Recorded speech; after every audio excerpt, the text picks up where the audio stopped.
ആടാ 28 ഇന്ത്യ നമുക്ക് വല്ല ചെയ്തുകൊണ്ടാ. നമ്മൾ കുറച്ച് ആൾക്കാരുണ്ട് ഇതിങ്ങനെ പെണ്ണെട്ടിയില്ലേ, 27 ആയില്ലേ, 28 ആയില്ലേ, 29 ആയില്ലേ, അതിന് നിങ്ങൾക്ക് വല്ല ചെയ്തുണ്ട്. എടാ ഞങ്ങളൊക്കെ കണ്ട നാടും ലോകവും ദുനിയാവും നിങ്ങൾ കണ്ടിക്കണ, നിങ്ങൾ കാണും ഇല്ല.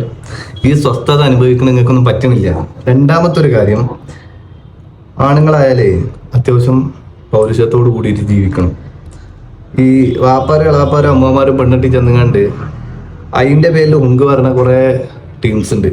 അവനെ നയിച്ച് 10 കായ് ഉണ്ടാക്കി ആ കായ് കൊണ്ട് മെഹർ വാങ്ങി നാട്ടുകാർക്ക് തിന്നാനും കൊടുത്തുകൊണ്ട് പെണ്ണെട്ടിടാ, അതാണ് അന്തസ്. അല്ലാതെ വാപ്പി അളാപ്പിയും നയിച്ചുണ്ടാക്കിയ പണം കൊണ്ട് പെണ്ണെട്ടിങ്ങാണ്ട് എൻ്റെ കല്യാണം കഴിഞ്ഞ് എന്ന് പറയുന്നത് വലിയൊരു അന്തസ്സൊന്നുമല്ല. ആണായ ആണുങ്ങളെ പോലെ ജീവിച്ച്. പിന്നെ 2K കിഡ്സിനോട് ഒരു കാര്യം, നിങ്ങൾ വല്ലാണ്ടിട്ട് കണ്ടിട്ടുള്ളല്ല. എന്താ അറിയോ, കല്യാണം കഴിക്കാനും മെഡിക്കൽ ചെക്കപ്പ് വേണമെന്നുള്ള ഒരു നിർബന്ധം പെണ്ണിന്റെ വീട്ടുകാരെങ്ങാനും പറഞ്ഞു കഴിഞ്ഞു കഴിഞ്ഞാൽ തീരാവുന്നതേ ഉള്ളൂ നിങ്ങളാ കഴുപ്പ്.